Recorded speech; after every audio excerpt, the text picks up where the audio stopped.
السلام علیکم ورحمۃ اللہ وبرکاتہ۔ سبھی لیلۃ القدر کی تلاش میں ہیں۔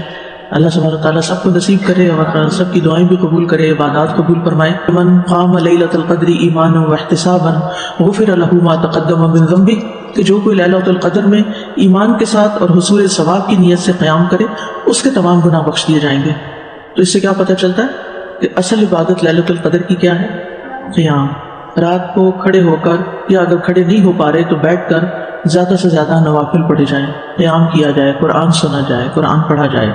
تو نماز کے اندر تین چیزیں ہوتی ہیں نا، ایک قیام ہوتا ہے، ایک قرآن کی تلاوت ہوتی ہے کہ قیام ہوتا ہی تلاوت کے ساتھ ہے، اور پھر کچھ دعائیں ہیں، سجدے میں دعائیں کرتے ہیں، دو سجدوں کے بیچ میں دعائیں کرتے ہیں، رکوع میں کرتے ہیں، رکوع سے کھڑے ہو کر کرتے ہیں، اسی طرح ہاتھ باندھ کر سب سے پہلے شروع ہی دعا سے کرتے ہیں اللہم باعث بینی و بین خطایایا۔ تو تین اہم چیزیں ہو گئی، قیام ہو گیا، قرات ہو گئی، دعا ہوگی۔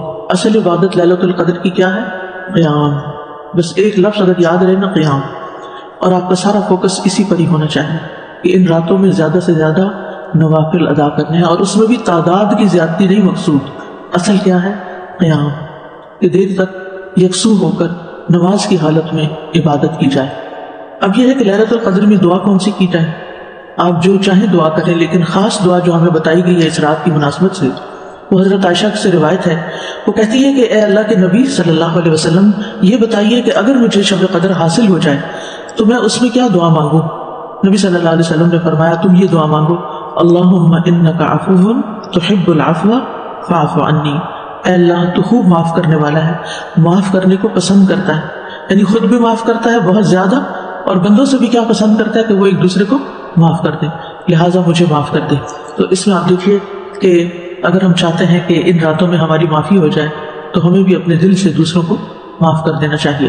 ابن رجب کہتے ہیں آخری عشرے میں تمام تر نیکیوں کو بخوبی بجا لانے کے ساتھ لیلۃ القدر میں خصوصی طور پر اللہ سے عفو درگزر طلب کرنے کو اس لیے کہا گیا ہے کیونکہ اعلیٰ مرتبت لوگ نیکیاں کرنے کے بعد ان پر اترانے کی بجائے یہی سمجھتے ہیں کہ ہم تو اللہ کا کچھ بھی حق ادا نہیں کر سکے، یعنی ساری عبادت کر کے بھی وہ کیا سمجھتے ہیں کہ ہم نے ابھی کچھ نہیں کیا، چنانچہ وہ ایک گناہگار اور قصوروار شخص کی مانند اللہ سے درگزر کا سوال کرتے ہیں کہ اللہ تو بس معاف ہی کر دے ہمیں، ہم تیرا حق ادا نہیں کر سکتے، اور عبادت کا حق تو ادا ہو ہی نہیں سکتا، تیری نعمتوں کا شکر بھی ادا نہیں ہو سکتا، تو اس لیے ہم نے جو بھی ٹوٹی پھوٹی عبادت کی تو اسے قبول کر لے، اور جو ہم نہیں کر سکے تو ہمیں معاف کر دے۔ اس سے نہ پھر انسان کے دل میں دو چیزیں پیدا نہیں ہوتی، ایک تکبر پیدا نہیں ہوتا اور دوسرے گلٹ نہیں رہتا۔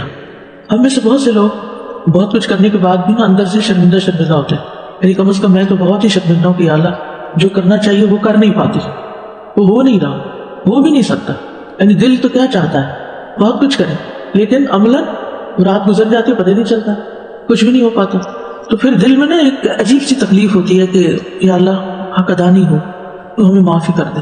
تو اس لیے دونوں اعتبار سے معافی مانگنے کی ضرورت ہے۔ اگر یہ احساس ہو گیا کہ بہت کچھ کر لیا تب بھی معافی مانگ لیں، اور اگر یہ احساس ہو گیا کہ کچھ نہیں کیا تب بھی معافی مانگ لیں، اللہ سبحانہ تعالیٰ ہم سے قبول کر لے۔ تو اس لیے دل لگا کے محبت سے یہ دعا کثرت سے کرتے رہیں۔ دعائیں تو ساری دعائیں ہیں، ساری اچھی ہیں، لیکن اگر ہمیں معافی مل گئی تو سمجھے سب کچھ مل گیا۔